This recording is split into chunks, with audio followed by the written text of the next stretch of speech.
Hi, this is Scott Garibay, and today I'm going to be talking about what exactly is a tabletop role-playing game and how to know if the game you're currently playing is, the components of it are not the core components of what a tabletop role-playing game is. All right, so today I'm going to be talking about the 4 cornerstones of tabletop role-playing games and the center stone of tabletop role-playing games, okay?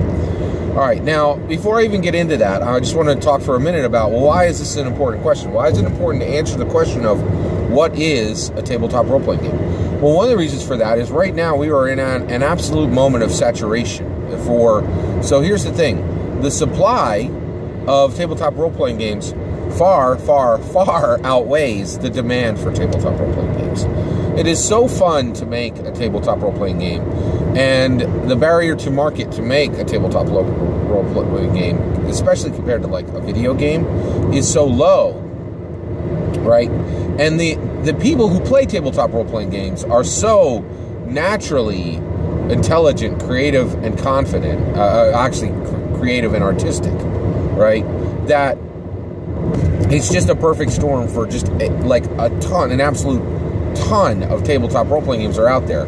Now, this is a wonderful thing from the perspective that we have all these games to play, but it can be challenging because everybody's trying to play a different game, and it can be hard to get the players you need for a specific game that you want to run, or to get high-quality players in a game that you want to run. So, in some ways, it is a double-edged sword, right? You know, it cuts the opponent, but it can cut you if you're not careful, right?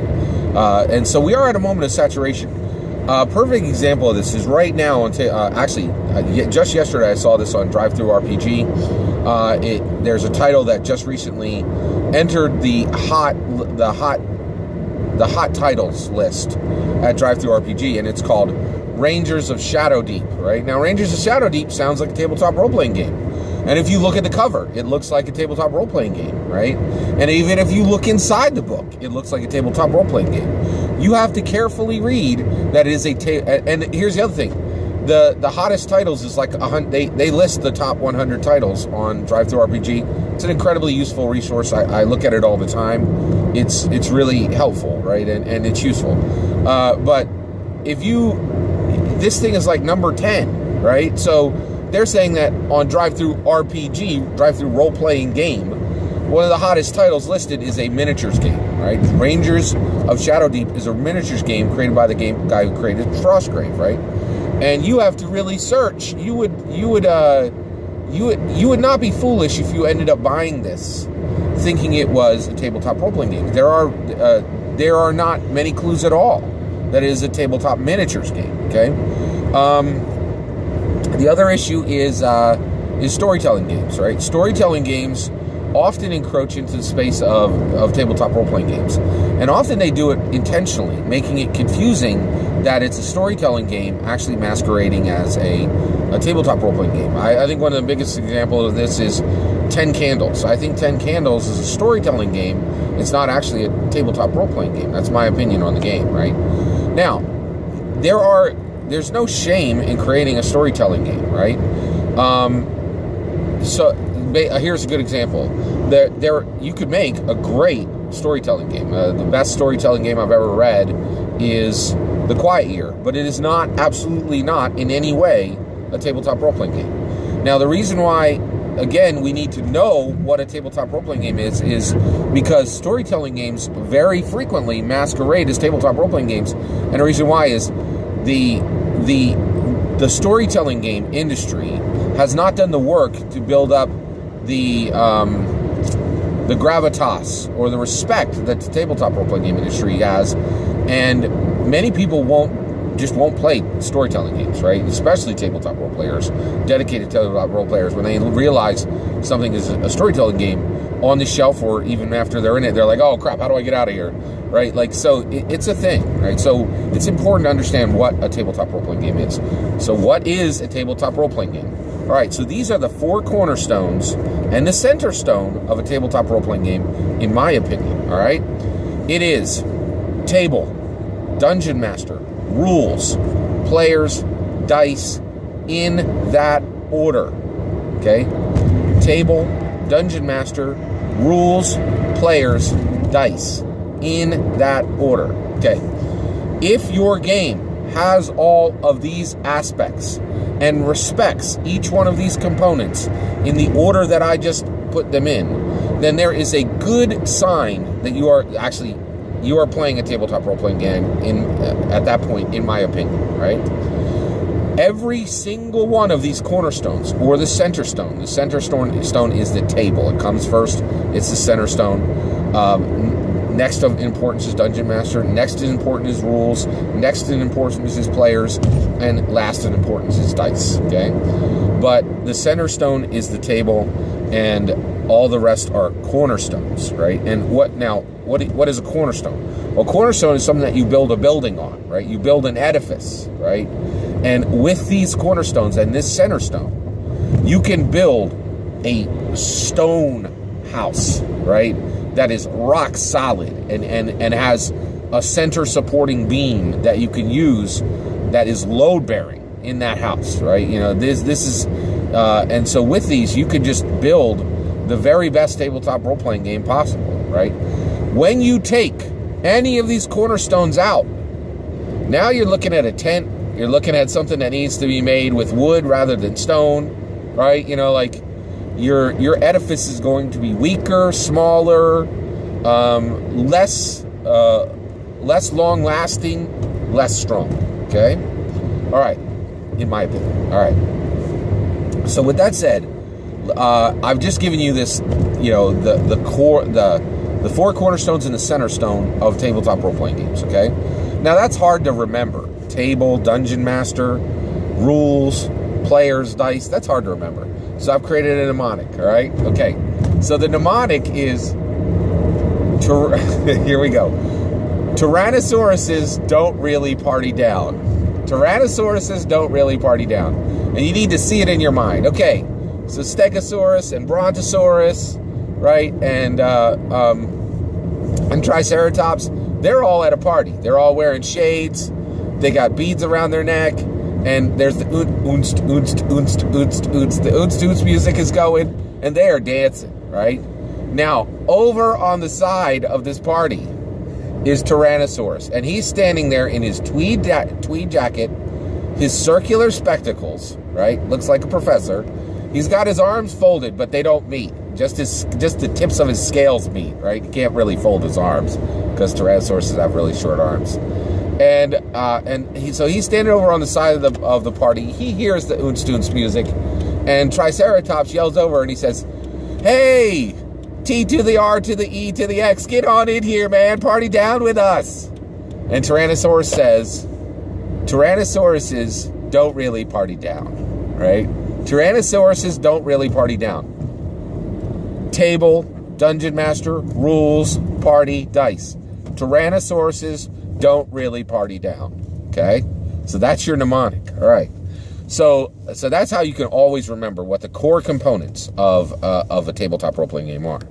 Now, the reason why we should know what the core components of tabletop role-playing games are is as skilled veteran dungeon masters, we should be looking for these components in every game that we play. And we can absolutely play games that do not have these components, right? And I think that a game can actually be missing one of these components and may be considered by a large number of people to still be a tabletop role-playing game. And it might actually qualify to be a tabletop role-playing game. But you have to wonder, the moment any of these components is no longer there, the question is raised on whether it is a tabletop role-playing game. Okay? In my opinion. All right. Now I'm gonna make a confession to you, right? There is a game that I absolutely love. It's absolutely precious to my heart. There's two games specifically that I love that break one of these rules, right? And that is Dragonlance Saga and Marvel Saga. Okay, Marvel Adventure game. Both of these use cards instead of dice. They don't use dice, right? I consider these tabletop role-playing games, but if somebody came to me and said, that's not a tabletop role-playing game, I know I would need to defend myself, right? Like, I would need to defend that these actually are tabletop role-playing games, right? So that's the point is, if it has all these components, then you know that this is what you need in order to proceed forward here. Let this gentleman through here. All right. So at that point, that's the importance of understanding these components, right? So let's talk about them. Why these and not others, right? And why are they in this order? Okay, so one, the table. The table is absolutely critical to remember, okay? And the reason why is, Dungeons & Dragons was birthed at a table, right? The first time it was run by Gary Gygax. He ran it with his daughter. He ran it with members of his family. He ran it with some friends. And it was birthed at a table. It was always meant to be played at a table. And I think the reason why table comes first is, I think, you can't bake without love. Like a homemade meal, the love that's put into that food is part of it, right? And you can have all the recipes you want, but if you're not making something, people know the difference between store-bought and homemade, right? And to me, the magic of Dungeons & Dragons is friendship. I can't count the number of blessings that Dungeons & Dragons has given me. It would overflow this video and 3 other videos, right? And but of all of them, friendship is the best. I have so many friends now from the game, and I have friends who live in other states, and I have friends who have died who I met playing Dungeons & Dragons, and people who I'll see beyond this life. I mean, the friendships I've made through Dungeons & Dragons, they are the most precious thing, and they come from the table, right? You have, to call somebody a friend, you have to be able to hug them. You have to be able to support them. You have to be able to pet their cat. It's important, man. We are human beings. There's no getting around that, right? So a perfect example of this is, every Sunday night, me and 4 to 6 of my friends get together at a friend's house who hosts the game. And I'm usually nowadays in the player's seat, and a younger player who used to be one of my players is now the Dungeon Master, right? And it's incredible. It's just such a special thing. And the table, we are there. That game is not recorded. It's just us, and we're friends. And those friendships that continue to grow, and they're integral, and they're special, and we support each other. And without the table, that doesn't exist, okay? Let's talk about Matt Mercer, right? Matt Mercer is taking his game to the world. But there's a table, right? Those players are sitting at tables, right? They're sitting next to each other, right? They can slap each other on the back, right? That's one step removed from the traditional table because they have multiple tables, right? And I am saying the table. But they're still close to the table. They still use tables, right? Now, let's talk about Matt Click, right? Matt Click is absolute tabletop, right? He runs a lot of games where nobody's sitting at a table. Each person is sitting at their own computer and they're streaming in, right? That's one more step. So Mercer is a step removed from my game, right? That I talked about from Sunday. And then Matt Click is one step removed from Mercer, right? So that's the table, right? You're getting farther away from what the game is, right? And it's harder to form those friendships the more physically separate you are. And so that's why table is number one, right? So, and right now, the reason why I'm taking the time to say this, streaming is a huge part of the game. And we as a community need to understand, okay, you could stream some games, we get it, right? But you darn well better be playing at a table. And if you've never played at a table in your life, I'm not sure you can really call yourself a tabletop role-playing gamer, right? I really feel that the table is absolutely critical, and we can never lose it. It is critical. All right, the Dungeon Master. Well, why am I using the term Dungeon Master? Well, every single tabletop role-playing game on the earth is the direct descendant of Dungeons & Dragons, right? All of them. Shadowrun, Tiny Dungeon 2E, Index Card RPG, Blades in the Dark, Jeroen, Everway, Castle Falkenstein. They all come from Dungeons & Dragons. Every single one of them comes from Dungeons & Dragons, okay? And so we use Dungeon Master. Dungeon Master is listed here because that's what every Game Master really is. They are an extension. They're just a renamed Dungeon Master, okay? All right, the rules. The rules are critical, right? I do not believe for 1 second that we are playing, it's a more complicated version of Cops and Robbers, of Cops and Robbers. It's not, right? Actually, tabletop role-playing game is an art form. that Venn diagrams with games, and that requires intelligent, creative, artistic people. It is something far beyond just playing in your backyard and shooting each other. And the rules are part of that. The rules are part. Every good tabletop role-playing game has great rules. Rules are absolutely critical to tabletop role-playing games, right? And then players. You need good players. You need people who are dedicated to the game. You need people who are going to lift the story up. You need people who are going to assist the Dungeon Master where they can. You need people who are going to make themselves shine and every other player at that table shine. Players are an integral component of tabletop role-playing games. And then last is dice. Roll them bones, man. They are an absolutely critical part of tabletop role-playing games. Whenever you roll a polyhedral dice, the rattle of those bones on that table is echoing down from the first time Gary Gygax rolled the dice in heartland of America. You are, with every die roll, you hear Americana, you hear Gary's roll, you hear the start of the game with every roll of the dice. And if you have a game where you can't hear that roll of the dice, can you hear Gary? Can you, are you remembering the tabletop role-playing games were birthed in the heartland of this nation? Right? Like, it's just too important to understand what the dice mean and what they are, right?